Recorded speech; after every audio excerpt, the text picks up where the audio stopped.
खामोश गली का आखिरी मोड़। दोस्तों, अजीब बात यह है कि कुछ राज न सिर्फ छुपाए जाते हैं बल्कि कभी कभी वो खुद सामने आने के लिए बेचैन होते हैं। ये कहानी भी एक ऐसे ही राज की है जो एक खामोश गली के आखिरी मोड़ पर छुपा था। कहानी है विक्रम कौशिक की, एक सिविल इंजीनियर, शांत सिंपल आदमी जो अक्सर अपनी डायरी में लिखने का शौकीन था। 22 नवंबर की रात वो अपनी ऑफिस से घर के लिए निकला। डिस्टेंस सिर्फ 15 मिनट का था, पर वो रात उसकी जिंदगी की आखिरी नॉर्मल रात थी। उस रात विक्रम अपनी एक कॉलीग सना को फोन करके कह रहा था, जब तक सच सामने नहीं आता तब तक सब ठीक नहीं हो सकता। सना ने पूछा, कौन सा सच? लेकिन तब तक कॉल कट हो चुका था। उस रात के बाद विक्रम लापता हो गया। परिवार ने रिपोर्ट लिखवाई, पुलिस ने सर्च स्टार्ट की, पर कोई बड़ा क्लू नहीं मिला। हाँ, एक चीज मिली, विक्रम की डायरी उसके स्टडी टेबल पर खुली हुई और उस डायरी के लास्ट पेज पर सिर्फ एक लाइन लिखी थी, सच अगर मिले तो यूं बोलना नहीं, दिखाना। ये लाइन समझ में नहीं आई, मगर कुछ तो जरूर गलत था।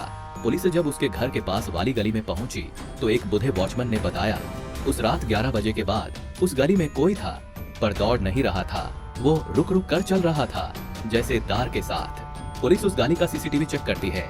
फुटेज में दिखाई देता है, रात 11 बजे त्योती पर विक्रम का गार्ड वाला गेट खुलता है। अंदर कोई दिखाई नहीं देता, बस एक शैडो जैसा शेप, हाथ में कोई फाइल या डायरी पकड़े हुए। पर सबसे अजीब बात, गेट अंदर से बाउंड होता है मगर बाहर कोई नहीं होता। यहाँ से केस और कंफ्यूजिंग हो गया। जिस गली में वो रहता था उसके लास्ट कॉर्नर पर एक पुराना खाली मकान था।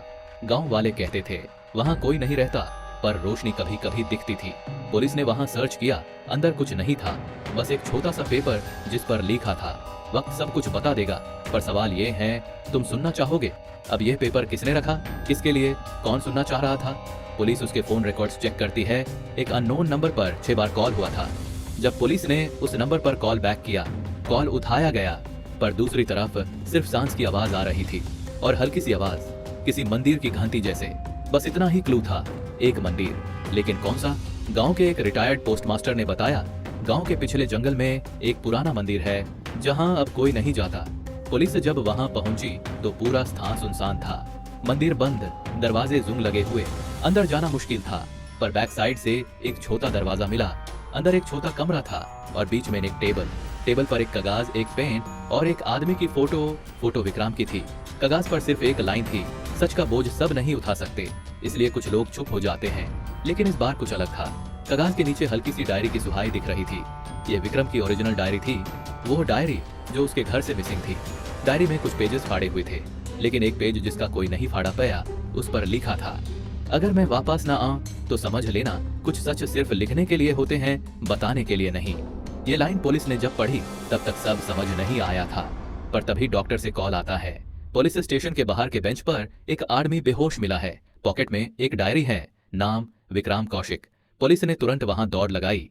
बेंच पर एक आदमी पड़ा था, आंखें बैंड, हाथ में डायरी, वो विक्रम ही था, जिंदा था लेकिन बेहोश। जब होश आया उसने बस इतना कहा, मैंने कुछ नहीं खोजा, सिर्फ सच को समझने की कोशिश की।